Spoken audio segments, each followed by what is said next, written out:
सभी को नमस्ते। मैं आप सभी का आपके अपने YouTube channel Law with Twins में and Mukesh Munish Law Classes में एक बार फिर से स्वागत करता हूं। और आज की इस वीडियो में हम लोगों ने एवोल्यूशन ऑफ टोर्ट्स पढ़ना है। टोर्ट्स कहां से आया, कैसे डेवलप हुआ और इंग्लैंड में क्या इसकी हिस्ट्री रही है और इंडिया में कैसे डेवलप हुआ है। इस लेक्चर में इस चीज को अच्छे से कवर करेंगे। तो आइए आज का लेक्चर स्टार्ट करते हैं। सबसे पहले अगर मैं इस टॉपिक को इंट्रोड्यूस करने की बात करूं तो देखो, इंट्रोडक्शन में आप वो सारी बातें लिख सकते हो जो पहले मैंने आपको फर्स्ट लेक्चर में बताई हुई हैं। 2 लेक्चर इसके ऑलरेडी हो गए हैं, वो लेक्चर पक्का देखिएगा तभी ये समझ आएगा आपको। तो अगर टोर्ट की बात की जाए, टोर्ट एक सिविल लॉ की ब्रांच है जिसमें अगर कोई रॉन्गफुल एक्ट किया जाता है तो आप कोर्ट में जाते हो रेमेडी लेने के लिए। तो मेन जो ऑब्जेक्टिव है लॉ ऑफ टोर्ट्स का, वो कंपनसेट करना है इंजर्ड पर्सन को जो कि प्लेंटिफ होता है and protect the individual rights.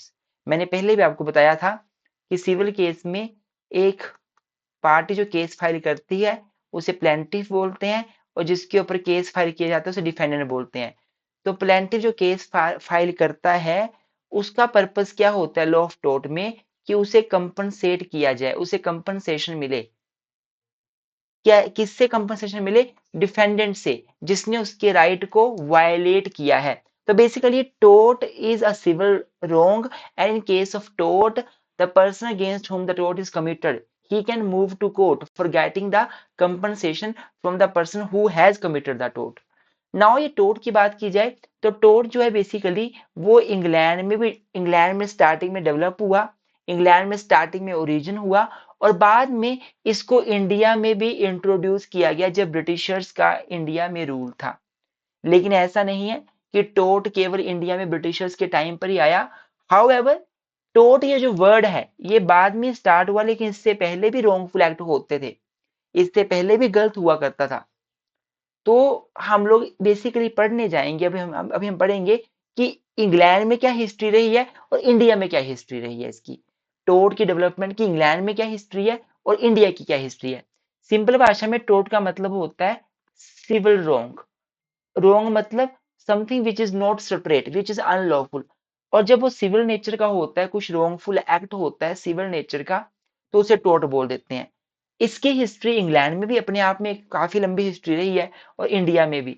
तो अगर बात की जाए ओरिजिन एंड डेवलपमेंट या एवोल्यूशन, एवोल्यूशन की बात की जाए तो इंग्लैंड में हमने देखना है 12th सेंचुरी से पहले क्या एवोल्यूशन था, कैसे टोट डेवलप हुआ। फिर हम 12th से 15th सेंचुरी में इंग्लैंड में देखेंगे क्या हुआ। फिर हम जब इंग्लैंड में 19th सेंचुरी में इंडस्ट्रियल रेवोल्यूशन आया था उस टाइम देखेंगे। फिर हमने देखना है कि जजेस का क्या रोल रहा है लॉ ऑफ टोर्ट को डेवलप करने के लिए। इंडिया की बात करें तो इंडिया में हमने पहले एशियन टाइम पर देखेंगे, एशियन टाइम पर क्या कंसेप्ट था। फिर हम लोग मुगल जब इंडिया में आए, मुगल टाइम उसको देखेंगे, मुगल टाइम्स के टाइम पर क्या हुआ, मुगल जब इंडिया में आए तो कैसे ये कंसेप्ट डेवलप हुआ, कैसे इस कंसेप्ट को ओरिजिन किया गया, कैसे कंसेप्ट और बढ़ा। फिर ब्रिटिशर्स के टाइम पे देखेंगे, ब्रिटिशर्स के टाइम पे क्या हुआ। और फिर हम लोग फाइनली इंडिया जब देश आजाद हो गया, हमारा संविधान बन गया, तो कैसे टोर्ट को डेवलप किया गया और जजेस का क्या रोल रहा। तो बेसिकली ये बड़ा कॉम्प्रिहेंसिव आंसर होने वाला है, तो प्लीज वीडियो को लास्ट तक देखें और ध्यान से देखें। तो स्टार्ट करते हैं सबसे पहले इंग्लैंड में टोर्ट कैसे ओरिजिन हुआ और कैसे डेवलप हुआ। तो स्टूडेंट्स सबसे पहले हम लोग इंग्लैंड में पढ़ेंगे कि how the law of torts evolved and developed in the England. England में कैसे डेवलपमेंट हुई, कैसे लॉ ऑफ टोर्ट का ओरिजिन हुआ। तो बेसिकली इंग्लैंड की बात की जाए तो हमने इसको 4-5 स्टेप्स में पढ़ना है, स्टेप वाइज। सबसे पहले हम पढ़ेंगे early common law period before 20th century. देखो 20th सेंचुरी से पहले इंग्लैंड में किंग्स के कोर्ट स्टैब्लिश नहीं हुए थे। उस टाइम पर जो लोकल विलेज के कोर्ट्स होते थे, रिलीजियस अथॉरिटीज होती थी या कस्टम होते थे, उनके आधार पे लोगों के आपस में समझौते करवाए जाते थे। अर्ली टाइम की बात बता रहा हूं आपको, 12th सेंचुरी से पहले।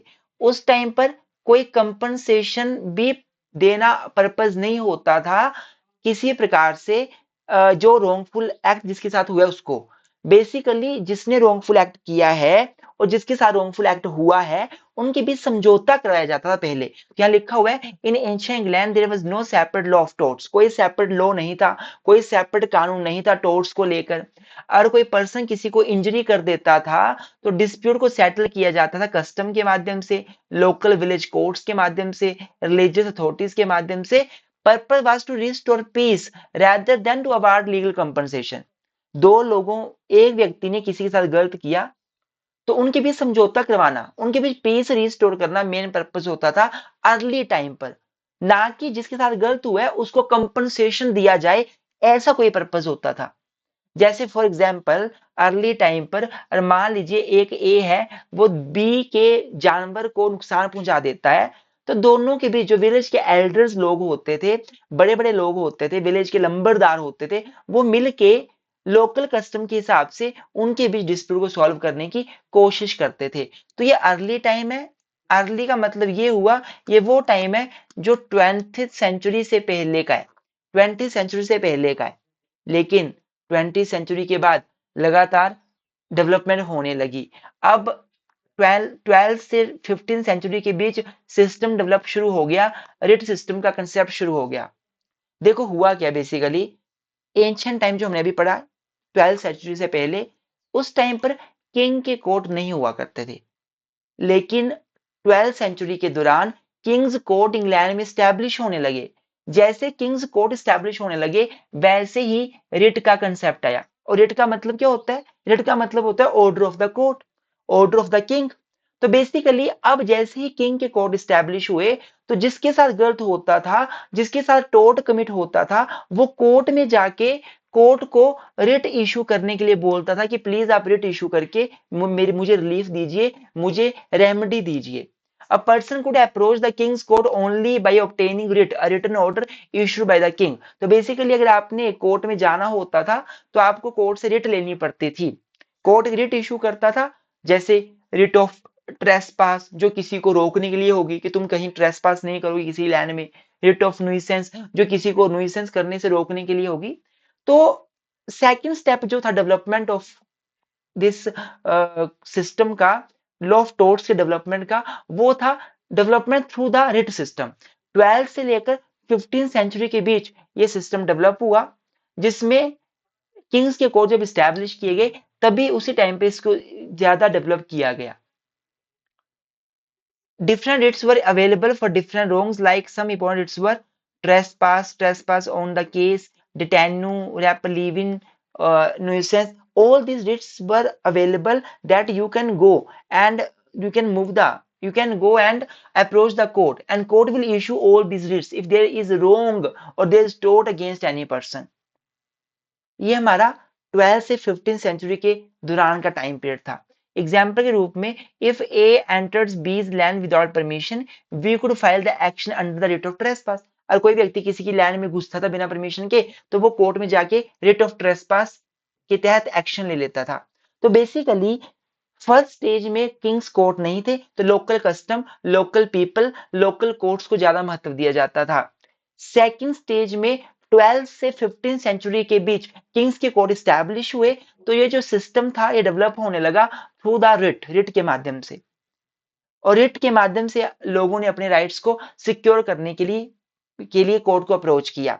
अब आगे चलते हैं और आगे क्या हुआ। अब आगे थर्ड जो स्टेज है वो development through the judicial decision. अब देखो आपने बार बार सुना होगा कि टोर्ट एक अनकोडिफाइड लॉ है। अनकोडिफाइड का मतलब क्या है? इसका कोई कोड नहीं है, इसको लेजिस्लेचर ने कोई इसका एक्ट नहीं बनाया हुआ है, ये अनकोडिफाइड लॉ है। और ये बेसिकली जज मेड लॉ है, इसमें जजेस ने इसको डेवलप किया हुआ है। अब जो तीसरी स्टेज थी डेवलपमेंट की इंग्लैंड में टोर्ट की, वो थी डेवलपमेंट थ्रू जुडिशियल डिसीजन, जिसमें क्या हुआ ग्रेजुअली इंग्लिश जजेस expanded the law through their decision. अब जो इंग्लैंड के जजेस थे उन्होंने बहुत सारे डिसीजन दिए और बहुत सारे डिसीजन के माध्यम से क्या किया, नए नए टोर्ट्स को कंसेप्ट को डेवलप किया, नए नए टोर्ट्स को ओरिजिन किया और टोर्ट के कंसेप्ट को लगातार डेवलप किया। Instead of creating new statute, कोई स्टैट्यूट नहीं बनाया गया, जजेस decided the case on the basis of previous judgments. This became known as the common law system. Therefore, law of tort is also called the judge-made law। तो यहाँ पे third stages में अब जजेस का रोल डेवलप होने लग पड़ा। अब जजेस ने इफेक्टिव रोल प्ले करना स्टार्ट कर दिया for the development of legal principles, for development of tote, for development of जज made law in the country. And fourth stage is the expansion during the industrial revolution. अब आपको पता है industrial revolution world में आने लगी, industries establish होने लगी, फैक्ट्रीज, रेलवेज, मशीनरी की लाइनें बिछने लगी। अब यहाँ पर टोट और डेवलप होने लगा, क्योंकि जैसे ही ऑब्वियस सी बात है फैक्ट्रीज एस्टैब्लिश होंगी, लोगों के साथ बहुत सारा रोंग भी होगा। रेलवे की लाइनें बिछेंगी, रेलवे बिछने के साथ साथ लोगों के साथ रोंग होगा। कहीं पे किसी के घरों में आग लग रही है, कहीं के कहीं पे किसी के घरों से पटरी होते हुए जा रही है तो उसे नुकसान हो रहा है। कितने ज्यादा नुकसान होने लग पड़े, एक्सीडेंट बढ़ने लग पड़े इंडस्ट्रियल रेवोल्यूशन की वजह से, इन्वायरमेंटल पोल्यूशन बढ़ने लग पड़ा। तो जैसे ही 18-19 सेंचुरी में इंडस्ट्रियल रेवोल्यूशन आया, इंडस्ट्रीज डेवलपमेंट हुई, वैसे ही as the industries expanded, the code developed new principles of liability to protect worker and the public.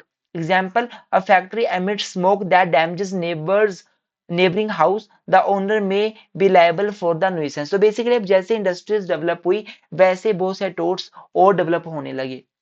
Tote of nuisance, tote of trespass, tote of accident, बहुत से टोट्स आगे develop होने लगे। तो देखो कैसे एंशियंट टाइम से 12 से 15 सेंचुरी के बीच, और कैसे फिर जो थर्ड जुडिशियल डिसीजन के माध्यम से टोट डेवलप हुआ, और कैसे फिर इसको इंडस्ट्रियल रेवोल्यूशन के माध्यम से एक्सपेंड किया गया। स्टूडेंट्स आगे बढ़ने से पहले आपको बता दूं, लॉ बिटवीन्स चैनल को सब्सक्राइब कर लीजिएगा। अगर वीडियो अच्छी लग रही हो, समझ आ रहा हो तो लाइक जरूर करिएगा। अपने दोस्तों के साथ सब्सक्राइब और अपने दोस्तों के साथ शेयर जरूर करिएगा। आपके साथ जो भी स्टूडेंट्स एलएलबी कर रहे हैं, जो भी स्टूडेंट्स बीए एलएलबी कर रहे हैं, मैं बता दूं ये जो मेरे लेक्चर्स हैं, ये मैंने टॉपिक जो स्पेशली उठाया हुआ है वो Guru Nanak Dev university NDU, Guru Nanak Dev university का टॉपिक बेसिकली ये है। लेकिन चौधरी चरण सिंह यूनिवर्सिटी मेरठ में बहुत बार आ जाता है कि डेवलपमेंट ऑफ टोट 4 नंबर में बहुत बार आया हुआ है। अगर आप एमएसयू से लॉ कर रहे हैं, आप एचपीयू में तो बहुत बार ये क्वेश्चन आता है। तो देखो ऐसा नहीं है कि हमारा जो लेक्चर है वो किसी एक यूनिवर्सिटी की सेंट्रिक है। आप सीसीएसयू से हैं, एमएसयू से हैं, एलएलबी कर रहे हैं जीएनडीयू से, डॉक्टर भीमराव अम्बेडकर से, पंजाबी यूनिवर्सिटी पटियाला से, पंजाब यूनिवर्सिटी से, मुंबई यूनिवर्सिटी से, आप कर्नाटका स्टेट लॉ यूनिवर्सिटी से लॉ कर रहे हैं, ये लेक्चर्स आपको बहुत हेल्पफुल होंगे। और मैं आपको बताना चाहता हूँ कि आप मेरा व्हाट्सएप नंबर नोट कर लीजिए। आपको नोट्स चाहिए प्रॉपर सिस्टमेटिक मैनर में, हमारे पास हैंड रिटन नोट्स भी हैं, टाइप्ड भी हैं। हमने खुद मेहनत करके नोट्स बनाए हैं, हैंड रिटन लिखे हुए खुद अपने हाथों से, फिर उनको टाइप करवाया हुआ है। हमारा कंटेंट बिल्कुल ओरिजिनल कंटेंट है, कोई कॉपीराइट कंटेंट हमारा नहीं है, किसी का कॉपीराइट उस पर नहीं है। हमने खुद वो मेहनत से नोट्स बनाए हुए, 4-4 5-5 बुक्स को कंसल्ट करके बनाए हुए हैं। तो डेफिनेटली आप हमारे साथ जुड़ सकते हैं, हमारे नोट्स ले सकते हैं, हमारे लेक्चर्स ले सकते हैं। किसी भी सब्जेक्ट की आपको डिटेल्ड में लेक्चर चाहिए, आप लॉ में अभी जस्ट नए नए आए हुए हो, आपको अच्छे से बीएनएसएस पढ़ना है, बीएसए पढ़ना है, एडमिनिस्ट्रेटिव लॉ पढ़ना है, मुस्लिम लॉ पढ़ना है, हिंदू लॉ पढ़ना है, आप डेफिनेटली हमारे साथ कंटेक्ट करो। हमारे पास लाइव क्लासेस भी चली होती हैं, हमारे पास रिकॉर्डेड क्लासेस भी होती हैं। अगर आप एग्जाम के टाइम पर वीडियो देख रहे हैं और आपको 5-6 घंटे का शॉर्ट लेक्चर चाहिए, तो कुछ तो यूट्यूब पे फ्रीली अवेलेबल है, कुछ हमारे एप्लीकेशन मुकेश मुनीश लो क्लासेस में अवेलेबल है। आप वहां भी जाकर वो बाय कर सकते हैं, या हमें व्हाट्सएप मैसेज कीजिए, हम आपको गाइड कर देंगे। डेफिनेटली आपके साथ आपकी जर्नी में ये चीजें बहुत हेल्प करने वाली हैं। जब आप हमारे से कोई मटेरियल लेंगे, आपका लाइफ लॉन्ग इसको हेल्प, ये चीजें आपको हेल्प करेंगी। हाँ, हमारे Telegram page Law with Twins and Instagram page Law with Twins को बिल्कुल भी सब्सक्राइब करना मत भूलना। इसमें हम महत्वपूर्ण महत्वपूर्ण टॉपिक्स पे वीडियो डालते हैं, महत्वपूर्ण महत्वपूर्ण नोट्स डालते हैं, महत्वपूर्ण महत्वपूर्ण चीजें इसमें डालते रहते हैं। तो स्टूडेंट्स अब आगे चलते हैं और देखते हैं आगे क्या है। तो अब आगे आता है हमारा मॉडर्न डेवलपमेंट ऑफ टोट इन इंग्लैंड। अब आज इंग्लैंड में क्या सिस्टम है, और आज की बात की जाए, आज इंग्लैंड में हर टोट डेवलप हो गया है, हर एरिया में टोट डेवलप हुआ है। मतलब जहां भी रॉन्गफुल एक्ट होता है वहां पे वो रॉन्गफुल एक्ट को टोट माना गया है, रॉन्गफुल एक्ट माना गया है, एंड आप कोर्ट में जाके केस कर सकते हो। Negligence, defamation, nuisance, trespass, strict liability, product liability, occupier's liability, all these torts have been developed by the judiciary from time to time through judicial decision। तो इंग्लैंड में ये सारा सिस्टम रहा है। तो इंग्लैंड के बाद अभी हम करेंगे इंडिया में कैसे टोट डेवलप हुआ, इंडिया में कैसे टोट ओरिजिन हुआ, कैसे इवॉल्व हुआ। जब इंडिया की बात करते हैं तो इंडिया में आपको पता है ब्रिटिशर्स जब आए थे, उससे पहले मुगल्स आए थे, उससे पहले इंडिया का अपना भी कल्चर था। एंशिएंट इंडिया में देखेंगे पहले क्या सिस्टम था, फिर इंग्लिश कॉमन लॉ, ब्रिटिशर्स आए, उससे पहले मुगल भी देखेंगे हम लोग। हम ये सारा कॉम्प्रिहेंसिव पढ़ेंगे। सबसे पहले एंशिएंट टाइम की बात करते हैं। तो देखो एंशिएंट टाइम पर हमारे देश में कोई भी लॉ ऑफ टोट नाम की चीज नहीं थी। हाँ, किसके साथ गलत होता था तो कंसेप्ट ऑफ धर्म अप्लाई किया जाता था। एंशिएंट टाइम पर हमारे मनुस्मृति, यज्ञवल्क्य स्मृति, नारदा स्मृति, अर्थशास्त्र, ये सभी की सभी जो स्मृतिज थी, अर्थशास्त्र, जो भी ये बुक्स थी, उन्हीं बुक्स में ये लिखा गया होता था कि भाई किसी ने किसी के साथ गलत नहीं करना है, कोई किसी के घर में बिना परमिशन के नहीं घुसेगा, कोई किसी को नहीं मारेगा, कोई किसी को असॉल्ट नहीं करेगा। ऐसा सेपरेट कोई लॉ ऑफ टोर्ट का सब्जेक्ट नहीं था हमारे पास। एंशिएंट टाइम की बात मैं कर रहा हूँ। There was no separate known subject that is law of torts, but there were Manu Samriti, Yajnavalkya Samriti, Narada Samriti, Arthashastra, and all these Samritis basically emphasizes on dharma and justice. अर्थात ये duty के ऊपर focus करती थी कि सभी का धर्म है कि वो किसी को हरास ना करे, किसी को के साथ नेग्लिजेंटली काम ना करे, किसी को के साथ न्यूसेंस ना करे, किसी के साथ ट्रेसपास ना करे। तो बेसिकली ये धर्मा ये ड्यूटी थी हमारी। एंशिएंट टाइम की बात कर रहा हूँ। If a person intentionally injured another person's cattle or damaged property, he had to pay compensation. और कोई व्यक्ति जानबूझ के किसी की प्रॉपर्टी को डैमेज करता था, किसी के जानवरों को नुकसान पहुंचाता था, तो जिसने नुकसान पहुंचाया है उसे कंपनसेशन देना पड़ता था। एंशिएंट टाइम की बात मैं कर रहा हूँ। अब एंशिएंट टाइम के बाद में इंग्लैंड इंडिया में क्या हुआ, मुस्लिम्स आ गए, मुगल्स आ गए। और जैसे मुस्लिम्स आए तो मुस्लिम्स ने अपने जो रूल्स थे वो इंडिया में इम्पोज करना शुरू कर दिए। During Mughal periods dispute relating to civil wrongs were decided according to Muslim law, local custom, principle of justice. There was still no independent law of torts, but compensation was awarded in suitable cases. Example, if a trader negligently damaged another trader's goods, compensation could be awarded. तो basically मुस्लिम time में जब Mughals आए तो उन्होंने अपने rule को develop किया। कोई सेपरेट ब्रांच नहीं थी लॉ ऑफ टोर्ट की, कोई अलग से ब्रांच स्टिल नहीं थी, लेकिन उन्होंने क्या किया, अपने अलग से सिविल जो कंसेप्ट थे, अपने लॉज थे, रूल्स थे, प्रिंसिपल ऑफ जस्टिस थे, उनको अप्लाई किया इंडिया में। कोई independent law of tort still India में नहीं था। अब तीसरी जो बात करते हैं वो है British rules. Most important stage थी जब ब्रिटिशर्स इंडिया में आए। जब इंडिया में इंग्लैंड के लोग आए तो उन्होंने देखा यहाँ का सिस्टम, उन्होंने इंग्लैंड के रूल्स को यहाँ फॉलो किया। स्टिल कोई कोड हमारे लिए अभी भी इंग्लैंड वालों ने नहीं बनाया था, लेकिन हाँ, जो इंग्लैंड के प्रिंसिपल्स थे, इक्विटी था, जस्टिस था, कॉमन लॉ था, वो हम यहाँ फॉलो करना शुरू करने लगे। In modern law of tort entered India during the British rule. जो आजकल हमारा लॉ ऑफ टोर्ट है वो ब्रिटिशर्स के टाइम पर इंडिया में एंटर हुआ था। British introduce English common law through establishment of courts. India में कोर्ट्स एस्टैब्लिश किए गए। इंग्लैंड का जो कॉमन लॉ था वो इंडिया में अप्लाई होना स्टार्ट हो गया। Whenever there was no Indian statutory law, court applied English principle based on equity, justice, and good conscience. This become foundation of law of torts in India. Example: if A's cattle entered B's land and destroy crops, and there was no Indian law covering the situation, the court applied English tort principle and award compensation. तो basically जैसे England Britishers India में आए, उन्होंने यहाँ पे system देखा, trade करने के लिए आए थे, यहीं पे अपनी गवर्नमेंट बना ली और यहाँ पे कंट्रोल स्टैब्लिश के लिए कॉलोनी बना लिया इंडिया को। यहाँ पे कोर्ट्स स्टैब्लिश कर दिए और उन कोर्ट्स में इंडिया में तो कोई लॉज थे नहीं। जब लॉज नहीं थे तो उन कोर्ट में इंग्लैंड के लॉज को फॉलो करना स्टार्ट कर दिया गया। तो देखो जी कैसे इंडिया में एंशिएंट टाइम से मुगल और मुगल से ब्रिटिशर्स के टाइम पे ये डेवलप हुआ। नाउ इंडिया में जो लॉ डेवलप हुआ वो जुडिशियल डिसीजन से बहुत डेवलप हुआ। बहुत सारे ऐसे डिसीजन हमारे इंग्लैंड की प्रिवी काउंसिल ने इंडिया के संदर्भ में दिए। इंडिया के जो अपने कोर्ट्स थे जो ब्रिटिशर्स टाइम पे स्टैब्लिश हुए थे उन्होंने दिए। इवन आफ्टर इंडिपेंडेंस भी बहुत से डिसीजन दिए गए इंडियन कोर्ट्स के जरिए जिन्होंने टोर्ट को डेवलप कर दिया। बेसिकली इंडिया में भी टोर्ट कोई कोडिफाइड लॉ नहीं है अभी तक, कोई इसका सेक्शंस नहीं है, कोई इसका प्रॉपर कोड नहीं है अभी भी। इसको हम जजमेंट लॉ बोलते हैं और ये जुडिशियल प्रेसिडेंट पे बेस करता है, जुडिशियल डिसीजन पे बेस करता है। तो इंडिया में जजेस के माध्यम से लॉ ऑफ टोर्ट्स को बहुत डेवलप किया गया। नाउ पांचवा जो डेवलपमेंट का स्टेप है वो है after the constitution of India 1950।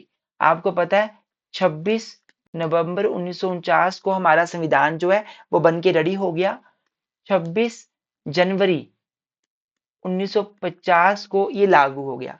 जब हमारा संविधान लागू हुआ तो ऑब्वियस सी बात है, संविधान में सबको फंडामेंटल राइट्स दिए गए, सबको ह्यूमन राइट्स दिए गए, एनवायरमेंटल राइट्स दिए गए, कंज्यूमर राइट्स दिए गए।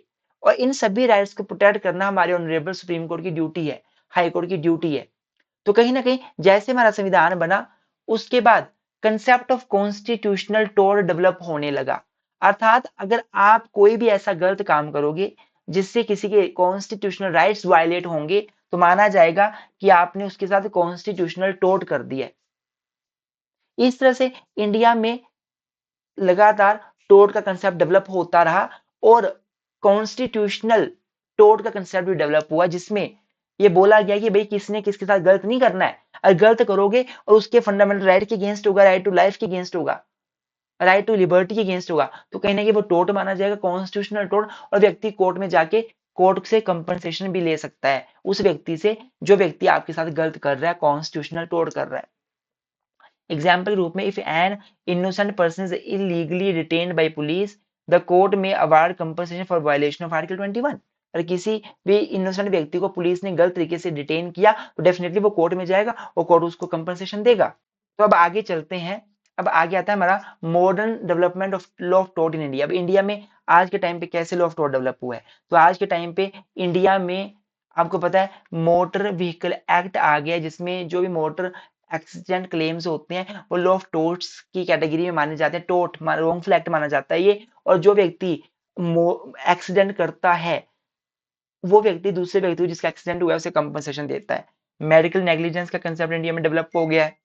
कोई डॉक्टर किसी प्रकार से मेडिकली नेग्लिजेंटली बिहेवियर करते हैं, नेग्लिजेंस करते हैं, तो डेफिनेटली उन्हें कंपनसेशन देना पड़ता है अपने जो भी लोग होते हैं, जो भी क्लाइंट्स होते हैं, उन सभी को। कंज्यूमर प्रोटेक्शन को लेकर इंडिया में कंसेप्ट डेवलप हो रहा है। 2019 में नया कंज्यूमर प्रोटेक्शन एक्ट बना हुआ है। ये भी एक, अगर कोई कंज्यूमर के राइट्स वायलेट करेगा तो वो रॉन्गफुल एक्ट है, वो टोर्ट ही माना जाएगा। Environmental pollution, industrial accident, constitutional torts, defamation, nuisance, negligence, trespass, ये सारे लॉ इंडिया, सारे टोर्ट्स इंडिया में डेवलप हो रहे हैं। और अगर कोई भी व्यक्ति इन टोर्ट्स को कमिट करता है तो आज के टाइम पे you have the right, you can go to court and you, आप कोर्ट में जाइए और वहां जाके कोर्ट आपका केस सुनेगा और आपको रेमेडी भी देगा। कितने लैंडमार्क केसेस हैं जो इंडिया ने डिसाइड किए हैं आफ्टर इंडिपेंडेंस। कुछ एक केसेस देख लेते हैं। इफ आफ्टर इंडिपेंडेंस या बिफोर इंडिपेंडेंस, इकट्ठे केसेस यहाँ पे लिखे हुए हैं कि कैसे टोर्ट्स को डेवलप किया गया जुडिशियल डिसीजन के माध्यम से। सबसे पहले रायलैंड वर्सेस फ्लेचर, 1868 का केस है। जस्टिस ब्लैकबर्न, नाम याद कर लीजिए, ब्लैकबर्न। कभी कल को ऑल इंडिया बार एग्जामिनेशन की तैयारी करोगे, वहां पे डायरेक्ट आता है कि रायलैंड वर्सेस फ्लेचर किसने डिसाइड किया केस, जस्टिस ब्लैकबर्न ने, 1868 में। ये डेट भी याद कर लो। तो इस कंसेप्ट में, इस केस में, रायलैंड वर्सेस फ्लेचर में concept of strict liability develop हुआ। मैं आपको बता दूं, इन सभी के ऊपर वीडियोस आगे आएंगी, बस आपने इस लेक्चर सीरीज को कंटिन्यूसली देखना है। स्ट्रिक्ट लाइबिलिटी का मतलब सिंपल सा होता है कि आपकी गलती नहीं है फिर भी आप लाइबल होंगे। अगर आप कोई ऐसा काम करते हो, जैसे फॉर एग्जाम्पल आप अपने घर में कोई जानवर लेकर आ गए, कुत्ता लेकर आ गए जो बहुत खतरनाक कुत्ता है, और वो आपकी दीवार लांग कर दूसरे घर में पहुंच गया और वहां किसी को काट लिया, तो जिसको काटा है वो आपके ऊपर केस करेगा और आप लाइबल होंगे। आप ये नहीं बोल सकते कि मेरी क्या गलती है, कुत्ता खुद चला गया, तो आपके ऊपर स्ट्रिक्ट लाइबिलिटी बनेगी। तो ये कंसेप्ट हमारा रायलैंड वर्सेस फ्लेचर में 1868 में कोर्ट ने दिया था। हाउएवर इसके फैक्ट्स कुछ और थे, ये बेसिकली एक रिजर्वायर वाला कंसेप्ट था, लेकिन मैंने आपको छोटा सा एग्जांपल बता दिया। जैसे मान लीजिए, देखो, a factory store poisonous gas which leaks and damage neighbour property. अब मान लो एक फैक्ट्री है, उसमें कोई एक पॉइजनस गैस है, वो वहां से लीक हो गई और आसपास के लोग मर गए, और ओनर बोलते हैं मेरी क्या गलती है, मैंने तो गैस अंदर रखी थी, वो लीक अपने आप ही हो गई। तो कोर्ट बोलेगा यू आर स्ट्रिक्टली लाइबल, बेशक आपकी मेंजरिया नहीं थी, यू विल बी लाइबल। अगला टॉपिक जो हम पढ़ेंगे, अगले से अगला वीडियो, उसमें यही पढ़ना हमने कि कौन से टोट है जहां पे मेंटल एलिमेंट रिक्वायर्ड होता है, मेंटल एलिमेंट इन टोट, वो भी कंसेप्ट पढ़ेंगे हम लोग, तो वो आपको और ज्यादा समझ आएगा फिर। तो बेसिकली रायलैंड वर्सेस फ्लेचर में क्या टोट डेवलप हुआ, टोट ऑफ स्ट्रिक्ट लाइबिलिटी। और बात की जाती है MC Mehta versus of India 1987 में, इस केस में एब्सोल्यूट लाइबिलिटी का कंसेप्ट डेवलप हुआ। और एब्सोल्यूट लाइबिलिटी का मतलब होता है स्ट्रिक्टर देन स्ट्रिक्ट लाइबिलिटी। जो स्ट्रिक्ट लाइबिलिटी वो तो स्ट्रिक्ट है, उससे भी कठोर लाइबिलिटी आपकी एब्सोल्यूट लाइबिलिटी होती है। अर्थात आप लायबल होंगे, आपकी गलती नहीं थी, आपने टेक केयर किया, आपने पूरी प्रिकॉशन ली, फिर भी आप लायबल होंगे। दोनों में फर्क क्या है, हम लोग डेफिनेटली देखेंगे जब हम स्ट्रिक्ट लायबिलिटी और एब्सोल्यूट लायबिलिटी का कंसेप्ट पढ़ेंगे। Rudal Shah versus State of Bihar 1983, इसमें इंडिया की कोर्ट ने डिसीजन दिया, सुप्रीम कोर्ट ने। इसमें एक व्यक्ति था रुदल शाह, जो जब एक बार वो रिलीज हो गया, उसकी जेल का टाइम पूरा हो गया, उसके बाद भी वो जेल में 14 साल तक रहा। तो कोर्ट ने बोला ये तो इलीगल डिटेंशन है, अब इसे आप कंपनसेशन दो, ये तो कॉन्स्टिट्यूशनल टोट कर दिया आपने। तो इसमें कॉन्स्टिट्यूशनल टोट का कंसेप्ट डेवलप हुआ और जिस व्यक्ति के साथ गलत हुआ था उसे यहाँ पे कंपनसेशन दिया गया था। आगे आता है हमारा Nilavati Behera versus State of Orissa 1993। This is landmark case again the payment of compensation in case of violation of fundamental right। तो देखो हमारे ऑनरेबल सुप्रीम कोर्ट ने भी कितने ऐसे डिसीजन दिए हैं जिसके माध्यम से टोट को डेवलप किया गया। ये सारा टोट का डेवलपमेंट हो रहा है, ये सारा पेपर में आपको लिखना पड़ेगा। कंक्लूजन की बात की जाए तो बेसिकली अगर बात की जाए ओरिजिन की, तो इंग्लैंड मेन कंट्री है जहां पे टोट ओरिजिन हुआ। इंग्लैंड में ये कॉमन लॉ के माध्यम से डेवलप हुआ, रिट सिस्टम के माध्यम से डेवलप हुआ, जुडिशियल प्रेसिडेंट के माध्यम से डेवलप हुआ। और जैसे ही ये ब्रिटिशर्स इंडिया में आए तो इंडिया में भी टोट का कंसेप्ट था।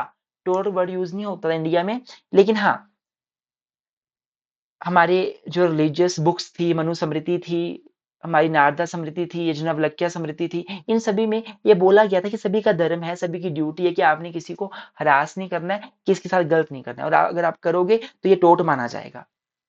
फिर बाद में जैसे इंडिया में ब्रिटिशर्स आए, टोट का कंसेप्ट डेवलप हुआ, वहां पे कोर्ट्स स्टैब्लिश हुए। जब कोर्ट्स स्टैब्लिश हुए तो कोर्ट ने इंग्लैंड के सिस्टम को यहाँ पे डेवलप करना शुरू कर दिया, इंग्लैंड के सिस्टम को फॉलो करना शुरू कर दिया।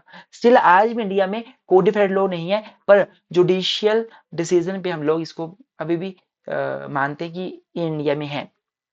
और जुडिशियल जो डिसीजन है उसके आधार पर टोट लगातार इंडिया में डेवलप होता है, हो रहा है।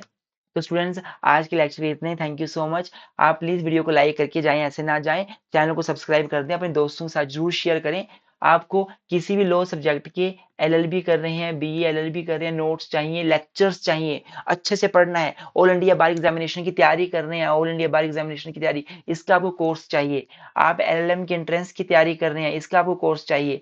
आप लोग जो है वो एलएलएम की रेगुलर क्लासेस की तैयारी कर रहे हैं, इसका आपको कोर्स चाहिए। आप यूजीसी नेट की तैयारी करें, इसका कोर्स चाहिए। आप डेफिनेटली हमारे साथ जुड़िए, हमारे एप्लीकेशन मुकेश मुनीश लो क्लासेस में विजिट करिए, हमें व्हाट्सएप पे मैसेज करिए, हम आपको डेफिनेटली पेड सर्विसेज देंगे अपनी, जो बहुत ही हेल्पफुल होंगी आपके लिए। और आप हम ऐसे नहीं पढ़ाते, मैं बता देता हूँ, आज के पढ़ाने वाले बहुत टीचर्स हैं, लेकिन हमारा पढ़ाना वैसा नहीं है कि घास काटना। हम लोग ऐसे पढ़ाते हैं जैसे हमारा अपना काम है, मैंने एक एग्जाम क्वालिफाई करना है, मेरा एग्जाम है, मेरे पेपर है। हम ऐसे पढ़ाते हैं, हम मन से पढ़ाते हैं, और आपको लेक्चर्स देख के महसूस भी होता होगा। और वीडियो अच्छी लगती हो तो प्लीज लाइक करें, दोस्तों के साथ शेयर करें। थैंक यू सो मच, मिलते हैं नई वीडियो के साथ। धन्यवाद।